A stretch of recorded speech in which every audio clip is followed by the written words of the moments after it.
भारतीय संस्कृति में जीवित रहते हुए घर के बड़े बुजुर्गों का सम्मान और मृत्यु उपरांत श्राद्ध कम किए जाते हैं। इसके पीछे यह मान्यता भी है कि यदि विधि अनुसार पितरों का तर्पण न किया जाए तो उन्हें मुक्ति नहीं मिलती और उनकी आत्मा मृत्युलोक में भटकती रहती है। पितर यानी पूर्वजों के प्रति समर्पण, कृतज्ञता व श्रद्धा व्यक्त करने का महापर्व पितृपक्ष 21 सितंबर यानी कल से प्रारंभ हो रहा। पूर्वजों के निमित्त पिंडदान, तर्पणदान, पूजन दान करने का सिलसिला 6 अक्टूबर तक चलेगा।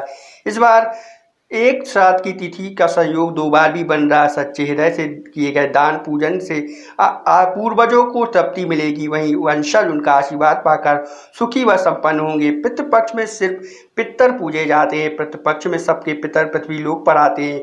वंशजों के पिंडदान, तर्पण, हवन और दान करने से उन्हें तृप्ति मिलती है। पूर्वज अपने परिजनों के हाथों का ही तर्पण स्वीकार करते हैं। सागर के झील के घाटों पर हर वर्ष पितरों को तर्पण देने लोगों का तांता लगता है, पर इस बार कोविड संक्रमण और तालाब में सफाई के कारण जल नहीं होने पर यहां तर्पण क्रिया के लिए पहुंचने वालों के लिए प्रशासन की अनुमति उपरांत चकरा घाट पर लंबे समय से सार्वजनिक रूप से तर्पण क्रिया कराने वाले पंडित यशोवर्धन चौबे ने अपनी तरफ से अस्थायी कुंडों का निर्माण कराया है और तर्पण करने वालों को कोई कठिनाई न हो उसके तहत व्यवस्था बनाई जा रही है।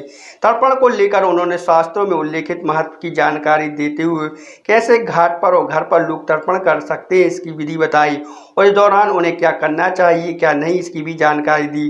उन्होंने सभी से पूरे सच्चे भाव के साथ अपने पूर्वजों का तर्पण करने का अनुरोध किया, जिससे दिवंगत आत्मा को शांति और मुक्ति के साथ उनके आशीर्वाद से परिजनों को संपन्नता मिल सके। देखिए, पहले तो सभी के लिए नमो नमः। विगत 25 वर्ष से मैं तालाब चकरा घाट पर पितृ तर्पण का सामूहिक रूप से आचार्य के रूप में दायित्व का निर्वहन करता चला गया। क्योंकि विगत वर्ष कोविड गाइडलाइन और वरिष्ठ कार्यालय की अनुमति ना मिलने के कारण मैंने घाट पर तर्पण का कार्य नहीं किया था। यूट्यूब, फेसबुक और इंस्टाग्राम वगैरह पर मैंने तर्पण को ऑनलाइन करवाया था। क्योंकि इस वर्ष भारत सरकार की गृह मंत्रालय और मध्य प्रदेश राज्य शासन की गृह मंत्रालय की 50 व्यक्तियों को पूजन कराने की अनुमति है। उसी तारतम्य में मैं चकरा घाट फर्श पर मैंने वहाँ पर क्यारियों का निर्माण कराया है।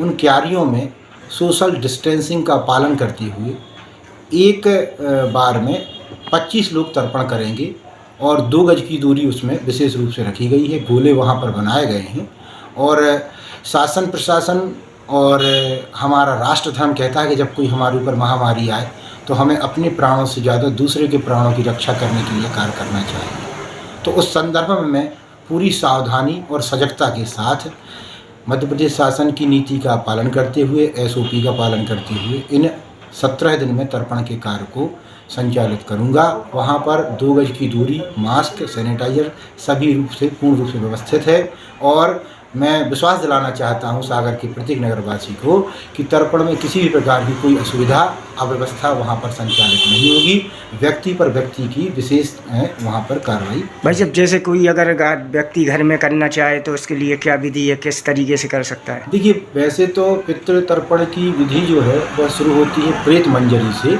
और आकर रुकती है देव तर्पण विधि पर। तो जो भी धार्मिक संस्थान है, पुस्तकों की दुकान, वहाँ पर आप जाएं तो देव ऋषि तर्पण विधि एक पुस्तक आती है, उसको आप लेंगे तो उसमें मूलतः इसमें तर्पण में 4 तर्पण के भाग होती हैं। दिशाएं 3 रहती हैं। पहले पूरब की ओर देवताओं को आमंत्रित किया जाता है 84 लाख देवताओं के साथ। फिर उसके बाद ऋषियों के लिए उत्तर दिशा में सप्त ऋषि जो हो उनका आवाहन होता है। फिर दक्षिण में यम और पितरों का जिनकी मृत्यु हो गई घर में उनका आवाहन होता है। इसके बाद वापस फिर पूर्व दिशा में आकर सूर्य सिद्धांत में आदित्य स्त्रोत का आवाहन करते हैं और इस प्रकार से इन तीनों दिशाओं में अपने पितरों का समानुभाव सिद्ध करते हैं। प्रातःकाल तर्पण करते हैं। तर्पण करने के बाद घर पर जाकर आटे के पैर बने हुए होते हैं, उन पर आवाहन होता है। फिर भोजन के 4 भाग गाय, कुत्ता, कौआ और कन्या के नाम से निकालते हैं। इसके बाद अग्नि में 3 बार घी, 3 शक्कर और 1 बार धूप छोड़ते हैं और एक तेल का दिया उजियार कर रोज रखते हैं। ये अखंड नहीं होता है, ये आध घंटा 15 मिनट जितनी देर उजड़ जाए उजियारते हैं और उसमें रोज बढ़ती क्रम में तिल की संख्या डालते हैं। जैसे पहले दिन 1, दूसरे दिन 2, तीसरे दिन 3, ऐसे ये बढ़ती क्रम में चला जाता है। थोड़ा सा तेल का उसमें पदार्थ रखते हैं अपन और इस प्रकार से ये ऐसे क्रम से कर्म होते हैं। इन 15 दिनों में विशेष रूप से ये ध्यान रखा जाता है कि जो तर्पण करता है वो और उसकी पत्नी के लिए नियम होते हैं, नियम संयम से रहे, ब्रह्मचर्य से रहे, शमशान घाट वर्जित रहता है, शमशान घाट नहीं जा सकते, आप व्यक्ति के घर पर बैठने जा सकते हैं, तेरवी के भोजन, पटाखे भोजन, भागवत भंडारे, जन्मदिन के, यानी इन 15 दिनों में हमें किसी के ऋण नाम के भोजन को अपने साथ नहीं लेना है। घर के अन्य सदस्य जा सकती है, केवल जो व्यक्ति तर्पण कर रहा वो और उसकी पत्नी नहीं जा सकती है। फिर इसके अलावा पंच प्राण तिथियाँ आती हैं तो उनमें नियम रहते हैं, पूरे सेवा संयम से रहना पड़ता है।